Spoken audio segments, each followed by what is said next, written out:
Good evening. Welcome back to Mo's channel. August 4th, 2019. It's a beautiful day in America.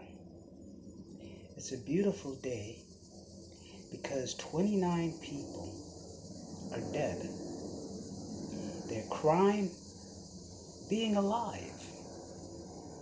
Some of them had the audacity to go to Walmart to shop.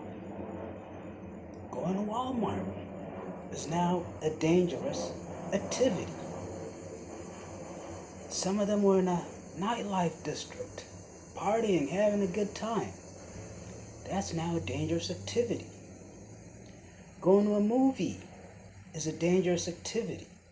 Going to the mall is a dangerous activity. Your average human being who has no animosity and is living their fucking life could be dead tomorrow. Because I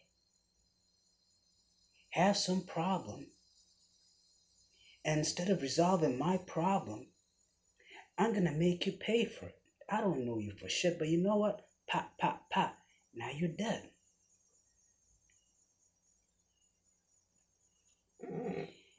Then they're gonna talk about gun control, gun control, gun control. First of all, the Second Amendment states that the citizens shall have the right to bear arms for the purpose, and that is a key word, for the purpose of forming militias such that they may rise up against a tyrannical government. So all of you Second Amendment people, you now have a tyrannical president, and I did not see you rising up against him. So don't talk to me about my Second Amendment rights because you are not using them. Number two, you have to go back in history and understand that at the time the Constitution was framed, everyone had a fucking gun. You want dinner tonight? Pop, pop, go shoot a deer. Pop, pop, go shoot a turkey. So it was never a thought of, should we legalize guns? Should we not legalize guns? At the same time, the only motherfuckers that was really going around shooting each other was the cowboys. That was a wild, wild west. So this concept of gun violence never really existed at that time. As a matter of fact, the time when guns became a weapon of destruction in this country was during Prohibition, when you had the mob going against the police, and some of the police were corrupt, and they were shooting it out, doing drive-bys. Those were real drive-bys. At that point is when guns started to become an issue. And it is at that point that this matter should have been addressed. Should we allow citizens to own guns? And if we allow citizens to own guns, under what circumstances? So in that respect, the Supreme Court got it wrong, and the Congress is failing in their job because gun ownership has never really been legislated in this country. So instead of talking about gun control, background checks, start from scratch and say, all right, the Second Amendment talks about state militias. It does not talk about me owning a gun. All right? Now, just to be clear, I don't have a problem with someone owning a gun. You want to own a gun? Own a gun. Just don't go out and kill motherfuckers that ain't done shit to you. If you want to kill someone, make sure you have a legitimate reason to. A motherfucker that's going to Walmart? What the fuck they did to you, man? So I don't have a problem with people owning guns. I need the Congress of the United States of America to do its fucking job and legislate gun ownership. It is not covered under the Second Amendment. It is covered nowhere in the Constitution.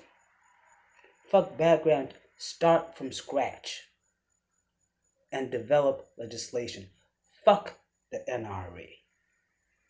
The NRA only works to promote the interests of the gun manufacturers and the gun runners. The NRA don't give a fuck about your Second Amendment rights. All they want is to enable Smith & Wesson to sell as many guns as they possibly can. That's it.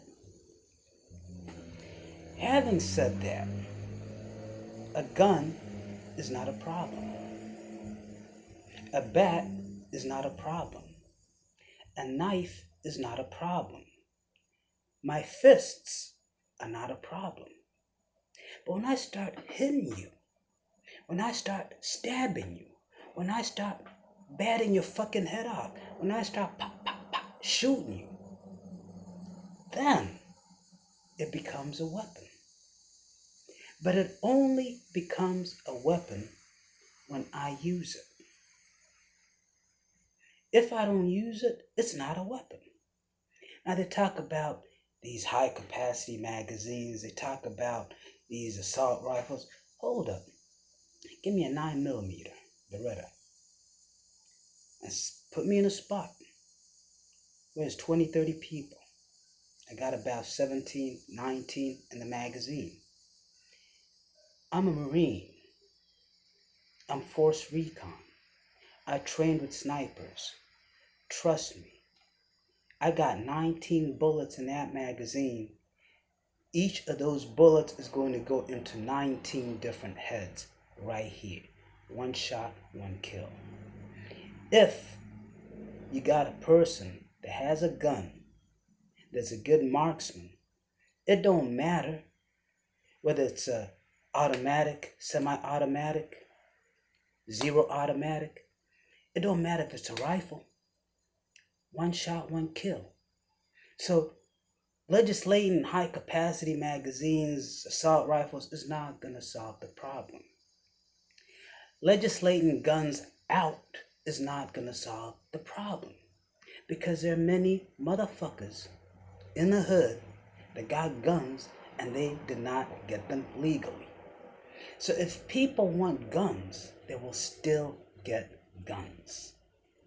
Guns is not the problem.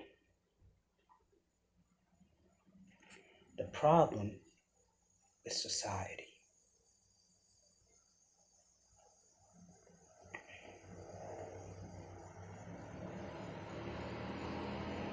There are two fundamental things that are going on here. Two fundamental things.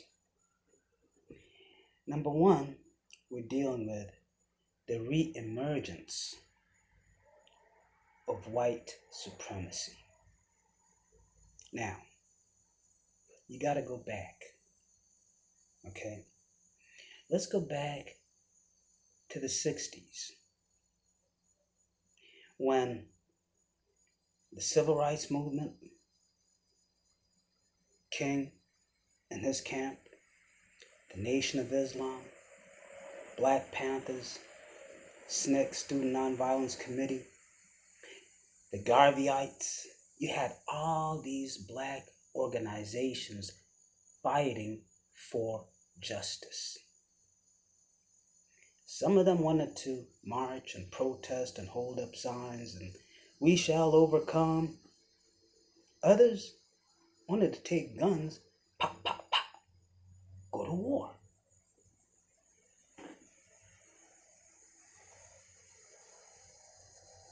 Kennedy came up with a brilliant idea. If we embrace the nonviolent black people, black organizations, then we put those other revolutionary organizations out there. So by embracing King and his people and making them legit, They they legitimized Malcolm, the Nation, the Panthers, SNCC, and all the others who weren't about lying down and getting coffee spilled on them. In addition, by pulling in and embracing these nonviolent people, black groups, the Democrats got the black vote forever. Forever.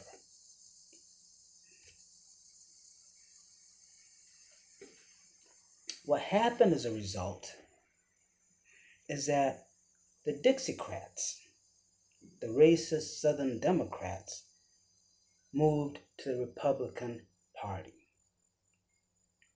The Republican Party has not always been the racist party. Prior to the 60s, the Democratic Party was a racist party. Remember, Republicans freed the slaves. Republicans placed Union troops in the southern states to ensure that the slaves were protected, the former slaves were protected. And as a result, that period of time, Reconstruction, was one of the most successful times in this country for black people, especially in the South. At the next election, I forget who it was, I think it was a Democrat, who won, or who was about to win or something. So an agreement was reached that Northern troops would be removed from the South. I guess it had to do with something with the Electoral College or something. But after that, that's when you had the KKK and all these organizations come about to crush the ambition of the former slaves. The Republicans integrated the military. So, what is now Republican is what used to be Democrat. But if you you start looking at Carter, racial relations were starting to develop, as in black people and white people were starting to talk to each other, to interact. There was still that animosity, but things were starting to settle down. Reagan kind of fucked it up. Bush Sr. was not too bad. Then came Clinton. What Clinton did is he really brought the races together. I honestly don't believe that there's ever been a time in this nation when you had as good, strong racial harmony as when Clinton was president. After Clinton came Bush. Now, Bush Jr. was not that bad, but it was Cheney, Karl Rove, and the people around him that were very racist. And so once again, during those 8 years of Bush, racial animosity started to build up again. Now, during the Bush years, we now defined them versus us. It started with the evil, terrorist, fundamentalist Muslims who want to kill everyone. You heard it every day, every day, every day. These evil fucking Muslims. These fucking Muslims. Always jihad, jihad. Every day. They vilified the Muslims. Once you vilified a certain sect of outsiders, it is easy to vilify anyone else that does not look, think, or act like you. So, in the Bush years, under Clinton, things were good. Under Bush, it started to come out again, this racism. When Obama got in to understand the impact this had on white psychology, This was a black man.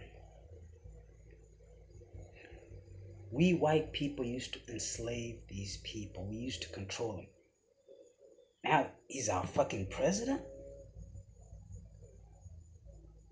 That really fucked up a lot of white men in their head.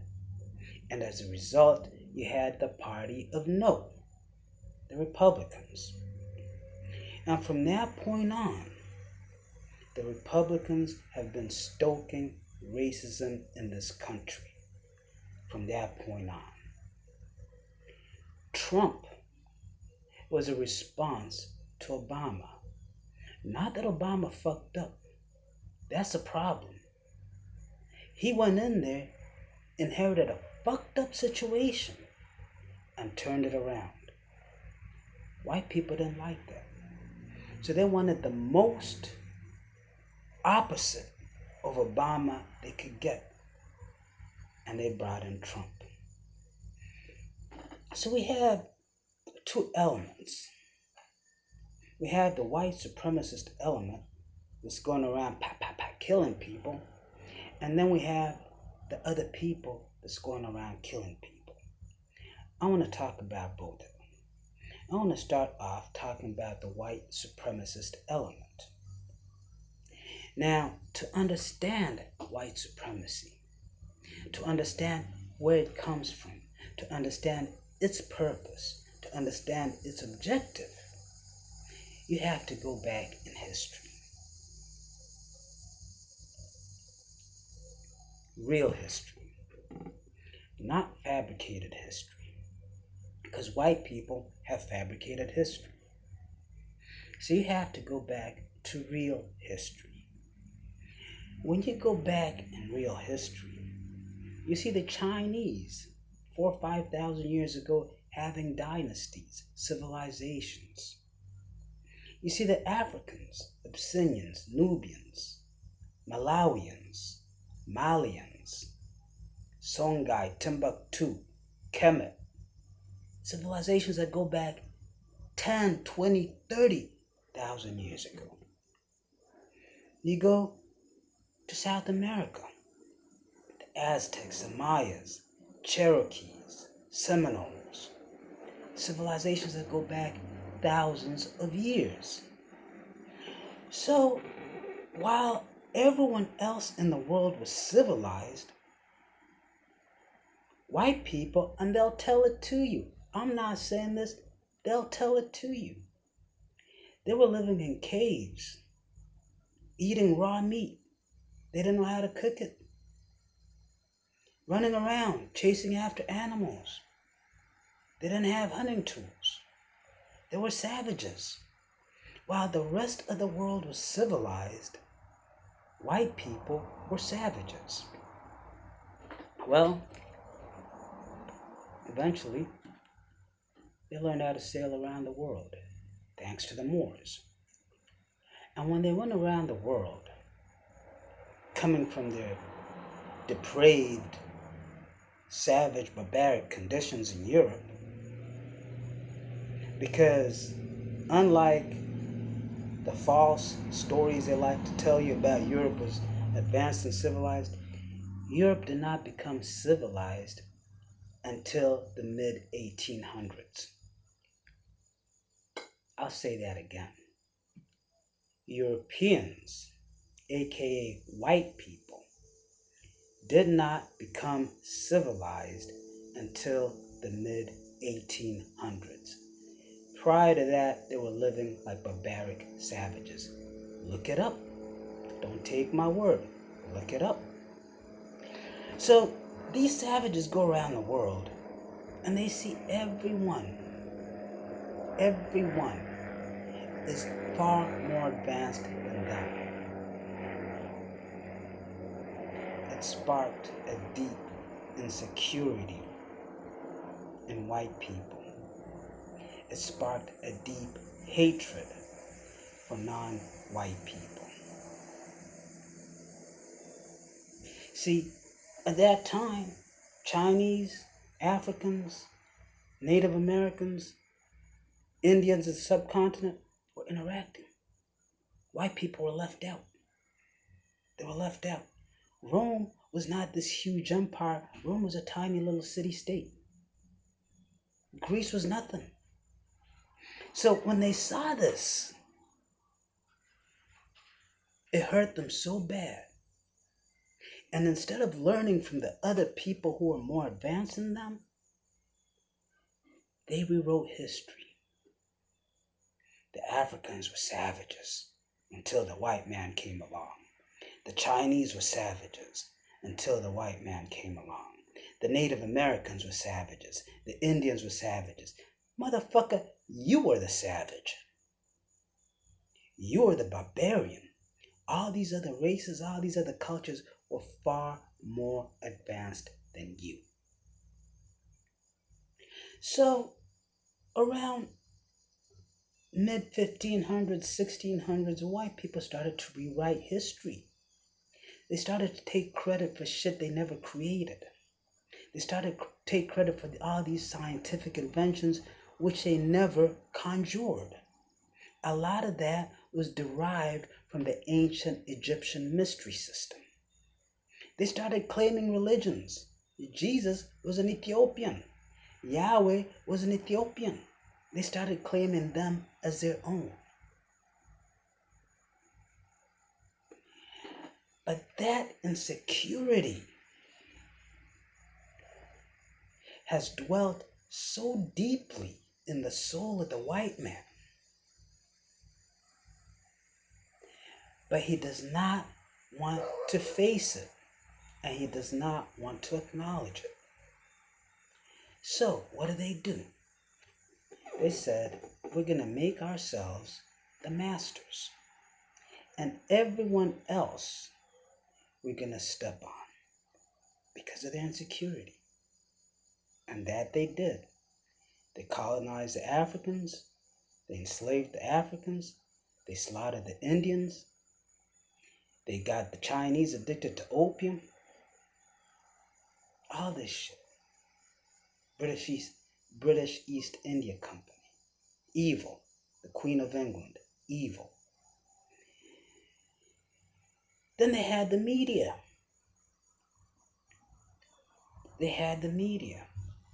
And if you don't realize it yet, I'll help you realize it. The purpose of the media is to control, influence the thinking of the populace. It's a propaganda tool, nothing more. But it is a very, very, very effective propaganda tool. Because through the media, the white man created this great white image.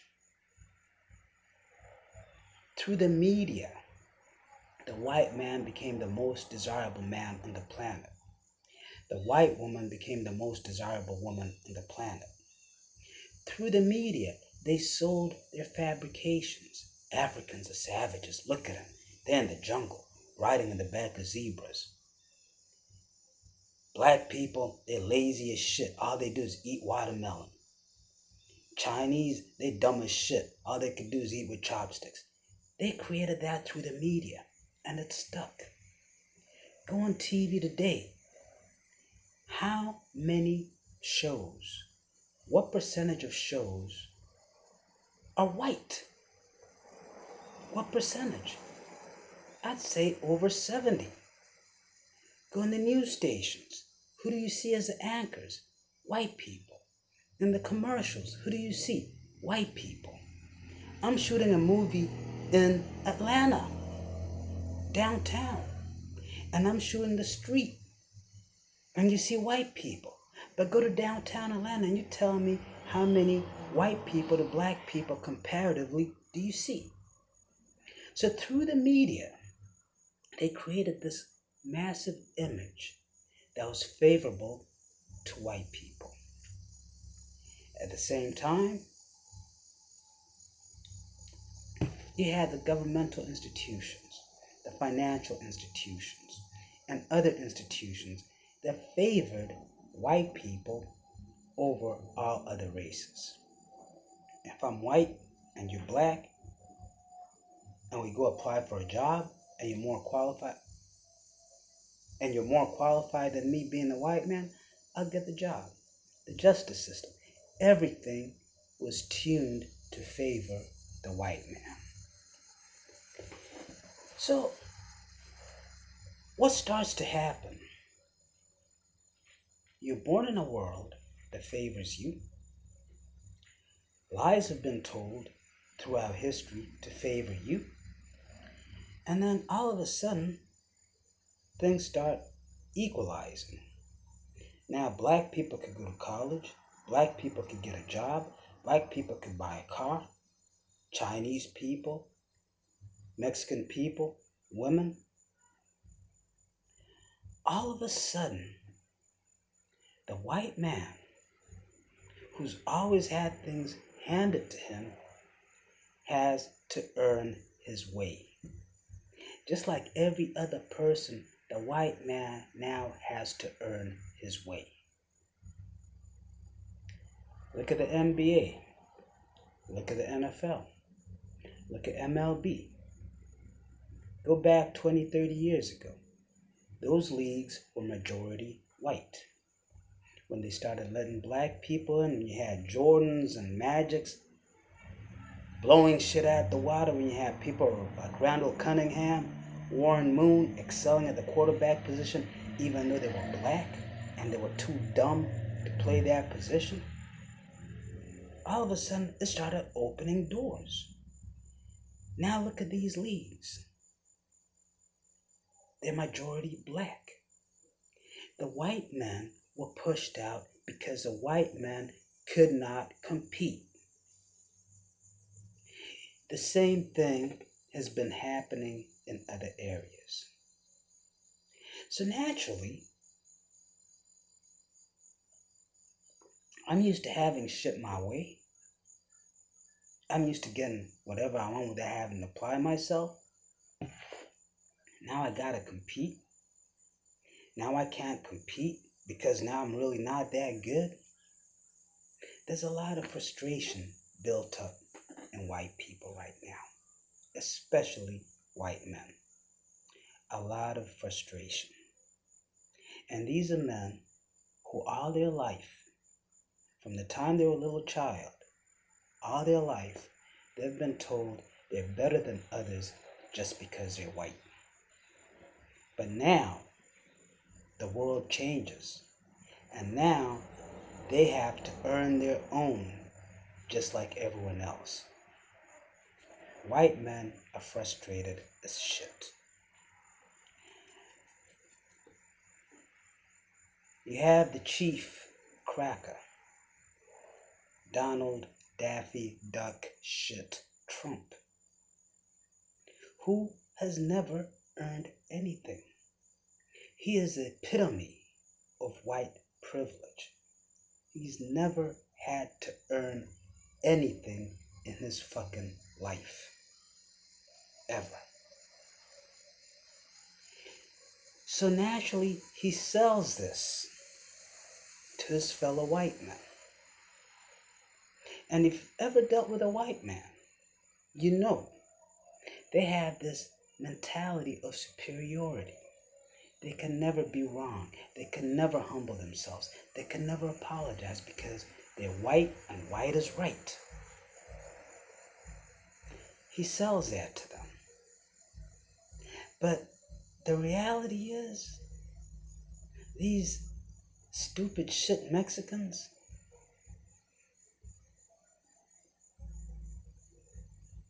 they're not failures. They're not. They're going to college and succeeding. These stupid shit niggas, they succeeding. These stupid shit Asians, Arabs, Indians, they succeeding. So regardless of how much a white man wants to believe in his mythology,